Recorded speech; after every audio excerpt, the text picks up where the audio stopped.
Hello and guys welcome back to my new video.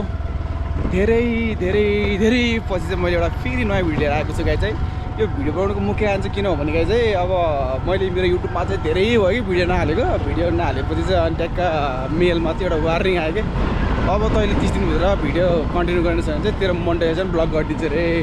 त्यत्रो दुःख गरी बनाएको च्यानल मोनेटाइज गरेको च्यानललाई त अब त्यस्तो हुन दिनु भएन। त्यही भएर अब हल्का फुल्का भने भिडियो हाल्न थाल्नु पऱ्यो। सो गाइज अहिले चाहिँ म मेरो गाउँमा छु आफ्टर लङ टाइम। कति वर्षपछि भाइ म आएको गाउँमा? मेरो गाउँ होइन मामा घर हो। मामा घर जे हो नि गाउँ होइन त मामा घर लगाइज। कति वर्षपछि आएर म कति 6 मा 7 आउँदा 8 9 10 11 3 15 ल 14 आफ्टर 14 इयर्स भयो चाहिँ मेरो बाबा घर आएको छ। सो अब अहिले चाहिँ हाम्रो त्यो 14 वर्षमा चाहिँ के कुरा चाहिँ इम्प्रुभमेन्ट भयो हाम्रो मामा घरतिर छ भनेर चाहिँ म त्यो हजुरहरूलाई त देखाउँछु, गाउँठाउँहरू देखाउँछु है। यही हो मेरो बाबाले एकदम दुःख गरेर मलाई हुर्काउनु भएको ठाउँ पनि यही हो गाई चाहिँ जे भयो नि हो नि त एउटा अहिले गाइस ल ठिक छ नि त। सो मेरो घर चाहिँ गाइस यहाँ चाहिँ त डाँडा अगाडि हाम्रो तनहुँसुको डाँडो वा माथि हो त यहाँबाट देखिँदैन। सो गाइस बाटो चाहिँ हल्का फुल्का चाहिँ चेन्ज भएको रहेछ। पहिला चाहिँ खाल्टो कि यहाँ त गाडी चलाउँदैन यस्तो डरेर नाच्थ्यो कि डान्सिङ कार हुन्थ्यो कि यहाँ त डान्सिङ कार भन्दा डान्सिङ बस हुन्थ्यो। यस्तो डेन्जर बाटो थियो र बाटो चाहिँ हल्का इम्प्रुभमेन्ट भएको रहेछ पहिला भन्दा चाहिँ खुसी लाग्यो। सो गाइज अहिले चाहिँ हामी मेरो भाइको बिहेको लागि चाहिँ हामी अब चामल लिन जाँदैछौँ। अब गाउँघरको बसाइ यस्तै त हो। गाउँ भन्ने चाहिँ अब वा टाढा हुन्छ होइन। अब सामान किन्नु पऱ्यो भने बेसी झर्नुपर्छ। त्यस्तै त हो गाउँको रहन चलनहरू। सो गाइज अनि तपाईँहरूलाई चाहिँ यदि होइन अब केटी मान्छेहरूलाई स्पेसल्ली है यसो फ्री पाउडरहरू चाहिँ चाहिएको छ भने चाहिँ you can come to my village है। So as you can see here कति धेरै धुलो उडेको छ है। त्यो पैसा तिरेर लाउनु भन्दा नि यसरी लगाएको राम्रो हुन्छ कि। मुल्तानी मिट्टी रे गाइज है। फेस एकदम बाल हुन्छ गाइज त्यो मुल्तानी मिट्टीले चाहिँ गाइज है। So if you want you can come to my village and you can visit those place okay. Guys हेर्नुहोस् कति राम्रो भ्यू छ हाम्रो गाउँमा हेर्नुहोस्। अहिले त ओह्रालो छ र आनन्दले गइरहेको छ। अहिले उकालोमा त बाउको बिहे देखिन्छ हो खै तेरिका। अब गाडी पनि अब यहाँ त कस्तो हुन्छ नि एक टाइम मात्र आउने। त्यही भएर अलिक गाह्रो भयो क्या सामानहरू मगाउनु नि एकचोटि मगाउन नपाइने। अब त्यही भएर दाजुभाइ जाऊँ न भाइको बिहेको लागि यति दुःख त गर्नु पर्ने हल्का फुल्का होइन के कसो गर्दछ दुःख। अब गाइस बाटोमा चाहिँ पुरै गिटी थुपारेको छ तर काम चाहिँ कहिले हुने थाहै छैन यार। अब त्यस्तै त हो नेपालको नेताहरू है। पैसा चाहिँ खोल्टीमा अनि काम चाहिँ उता काम चाहिँ गर्नु छैन। आएको बजेट सब खोल्टीमा कोच्यो बस्यो अनि यसरी थुपारेर राख्यो। गिटी हाल्छ के हाल्छ काम पनि भएको छैन। यस्तो छ। कति वर्ष भयो अरे भाइ यो रोडको बजेट आएको अनि काम नभएको? अरे यो बजेट भयो होइन। यो रोड हाम्रो रोड गाउँमा आएको चाहिँ 2014 विक्रम सम्मत 2042 सालमा आएको र 40 साल भइसक्यो चाहिँ सुरु हुन सकेको छैन। यो चाहिँ हाम्रो कन्डिसन हो। लगभग कति 40 वर्ष? 40 वर्ष भयो नि ल यहाँ 40 वर्षमा हुँदा पनि यहाँ पिस भएन भने चाहिँ कति चाहिँ गइ गुज्रेका नेता हो कि त्यो ज्याठा। अहिले फेरि त्यही मुख देखाएर भोट माग्न आएको छ गाउँमा। त्यस्तो बेला घुग्रो ठेक्नलाई कुरा लाउने हो। त्यही भएर भन्छु म गाइज भोट केमा घन्टीमा भाइ केमा अरे घन्टी हो सब घन्टी गाइज घन्टी। अब चान्स पाउनु पऱ्यो क्या। अब युवाहरूले देश चलाउने अब युवाले देश चलाउँछ। अब यसो त्यो नपढेकोहरूले देश चलाएर देखियो हामीले हालत कस्तो भयो। अब चाहिँ पढेको मान्छेलाई देश पाउन दिनुपर्छ है गाइज। फाइनल्ली हामी सहर आइसक्यो। हाम्रो गाउँको सहरमा छ गाइज। यसलाई चाहिँ चन्द्रवती बजार भन्छ गाइज। चन्द्रवती कहाँ हो लिन जान्छ जाने पहिला आमा पठा हो कि जान्न त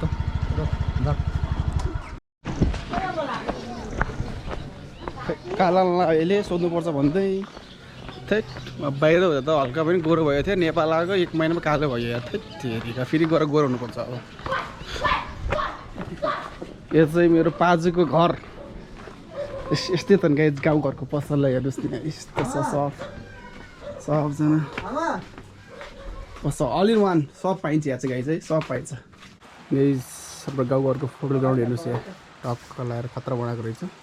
र तपाईँले देख्नुभएको यो गाउँ छ एक गाउँ रे यो फोलाङ गाई गाई माछा मार्दैन गाई मामा घर आएको बेला पहिला त्यो ढुङ्गा लिएर आएर कि अन्त गाइस हाम्रो दुला चामल कति हो त चामल कति हो र यो एक्स्ट्रा के ए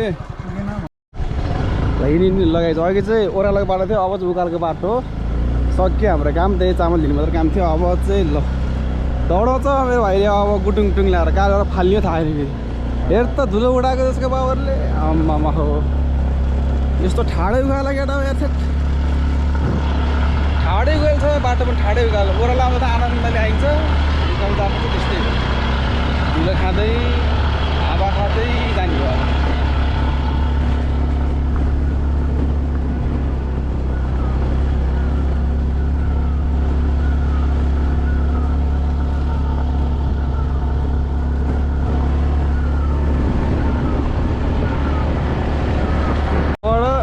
बल्ल पिच छ कि गाइस लगभग हाम्रो गाउँमा घरबाट चाहिँ कति किलोमिटर लाग्छ अरे भए पुग्न तल बेसी पुग्न 3 किलोमिटर लाग्छ हाम्रो रुमबाट के अरे घरबाट चाहिँ वा के अरे चन्द्रपति पुग्न बजार पुग्न तर पिच भने कति 1 किलोमिटर भयो होला यो पिच नि भन्दैन कि यसलाई गाइस यसलाई त ग्राभेल भन्छ ग्राभेल बाटो भन्छ यस्तो डर लाग्यो सधैँ छिप्यो भने फ्ल्याटै हुन्छ यो ग्राभेल त गरेको तर उता उल्टोबाट गर्दै आएछ यो त माथिबाट चाहिँ गर्दै आएको रहेछ त्यो भएर यहाँसम्म पुगेर होइन अब हेरौँ कति वर्ष लाग्छ भ्याउँछन् होप छ अब 1 वर्षमा चाहिँ भ्याउँछन् यो चुत्या नेताहरूले है त गाइस जय घन्टी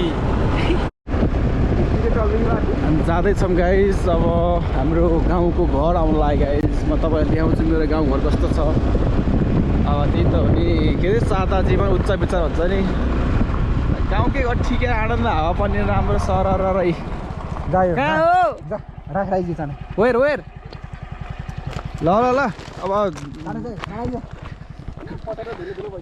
हो ल ल त बिहामा आएपछि काम गर्नु पऱ्यो नि त अनि बसेर खाना त कसले दिन्छ र बिहामा आएपछि काम गर्ने झ्याम चामल बोकेर आयो अब गाउँघरको रमझम देखाउँछ गाइस केटा मेरो घर यही हो गाउँघर मामा घर यतापट्टि भैँसी छ अब भैँसी चलाउनु जाने भनेको नजाने रे ड्याडको बाइक आएको छ मेरो भाइको साथीहरू यहाँ छ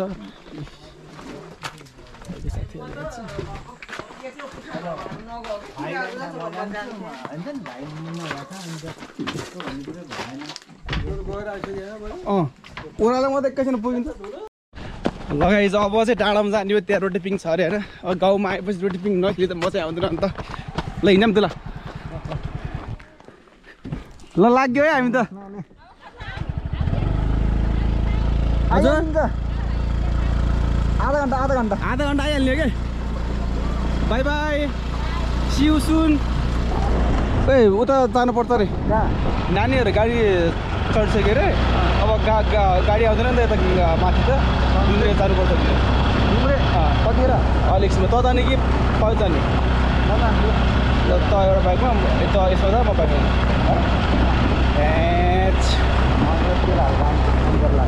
कहाँ यता कहाँ तेल हो डुम्रे नै ए यो कुन ठाउँ हो यो हाम्रो माथिल्लो सम्झुर भन्छ माथिल्लो सम्झुर भन्छ नेवार काम भन्छ है अनि मेरो घर चाहिँ यता केबाट जाने होइन के बाटो होइन तेरो घर जाने तर ठुलोबाट झरेर के यताबाट मिल्दैन जाने सिधा कहाँ मिरुलकोट जाने हो त्यो पानी होमस्टे छ काला आउँदो रहेछ हामी त्यस्तो कालाको आउनु भएर काला ठिक छ यार यताबाट भिडियो अनि यसरी हिरो आएको हो त यार गाइस हामी कहाँ जाँदै हाम्रो अहिले हामी जाँदैछौँ Samjhur Fun Park guys we are heading to Samjhur Fun Park बन्द हो गाइस सर्कल लगाएर अनि यो ठाउँको नाम मिरुलकोट होइन यो ठाउँको नाउँ होइन यो गाउँको नाम मिरुलकोट डाँडो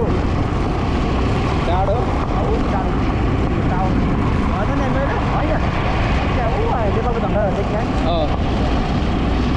यहाँबाट सब पल्किँदैन नेपाली झन्डा ल म तपाईँहरूलाई चाहिँ त्यहाँ पुगेपछि देखाउने छु है त गाइस हाम्रो टक्क सम्झुरको फन पार्क के कस्तो छ भनेर यसो गाउँमा कोही बेला यताउता घुम्थ्यौँ न के छ र फेरि अब गएर आउने कहिले थाहा छैन त्यो बेला आएको बेला चट्ट पारेर घुम्नु दाजुभाइ अब यो पनि अब धेरै छैन होइन यसरी बस्दा उपर इन्डियन लाउरी हो अब बिहा गरेपछि के अरे बिहा गरेपछि त अब बुढी कन्ट्रा बस्नु पऱ्यो होइन त्यही भएर अब फ्री भएको चाहिँ घुम भनेर यसो लिएर हिँडेको गाई कसले मैले बिहा गर्ने बाहिर भन्दा भाइले पहिले बिहे गर्छ यार मेरो लागि यस्तो होइन क्या मेरो लागि नसिब मेरो लागि लिनु त लिएको छ यस्तो खत्रै बबाल च्वाकी लिएको छ कि सबजना त मेरो बुढी हेर्दा पनि एकदम जेलियस हुन्छ क्या त्यस्तो पर्छ मलाई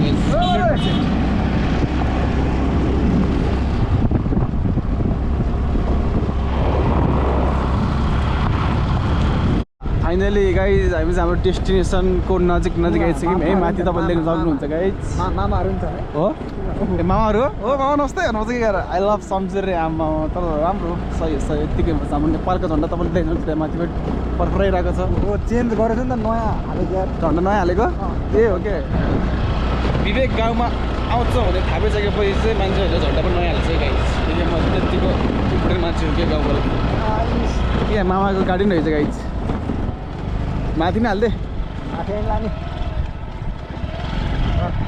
गर्ने झर गाइज गाउँघरको फन पार्क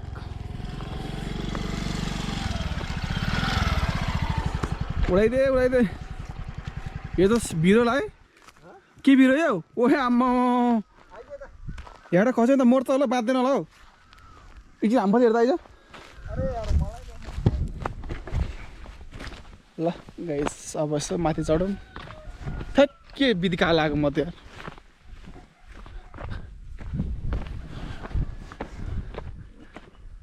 दुला पर्सीको दुला कहाँबाट माथिबाट जाने हो के हो above the sea 916 metre guys above the sea 916 metre lovely Samjhur village my village Bhanu 13 Samjhur Tanahun अल्कि धेरै यार तेरो गाउँ त यो कुन ऊ डाँडा ऊ त गाइज ऊ त पल्लो डाँडा देखेपछि त्यो चाहिँ मेरो गाउँ मामा नमस्ते भन्नुहोस् के गएर भन्दै गयो भन्छ र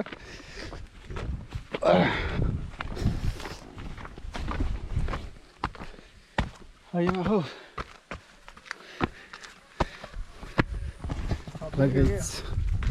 कतिवटा यसमा छ ए अन्त गाइज गाउँमा आएपछि खेल्नुको मजा यही हो तर मान्छे छैन घुमाउनलाई घुमाउनुपर्छ आयो भने के खेल्ने हो र यसरी खेल्ने हो र म घुमाइदिउँ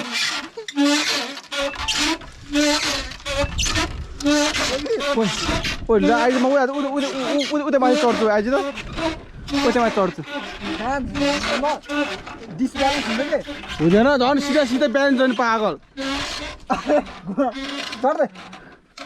म अनि यहाँ आएको त मतलब मैले यही खेल्न आएको नि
आमा दामी आउँदो रहेछ नि अन्त भिडियो क्वालिटी यार बाजे ए ल अब गाइस अब घरतिर गइन्छ काम छ यार डुम्रे पनि जाने अब अब फेरि बहिनी लिन डुम्रे जानुपर्छ अब काम पनि छ अब बिहा घरमा हल्का फुल्का काम हुन्छ काम गर्नै पर्यो फेरि काम गरेन भने यो भाजी यो मुलाले फेरि खाइदिन्न सबै टक्क लाएर जानु पऱ्यो, फ्रेस हुनु पऱ्यो। अनि अब के हुन्छ गएर गरिन्छ। सो त्यस्तो खत्रै भ्लग चाहिँ बनाउनु आउँदैन क्या, हल्का फुल्का यसो गाउँ ठाउँमा आएको भएर चाहिँ यस्तो देखाउनु खोजेको। र मेरो मेन रिजन के हो मैले तपाईँहरूलाई सुरुमै भनिहालेँ। सो यति भन्दै म मेरो आजको भ्लग चाहिँ यहीँनिर टुङ्गाउँछु। सबैजनालाई बाई बाई। चिठी पत्र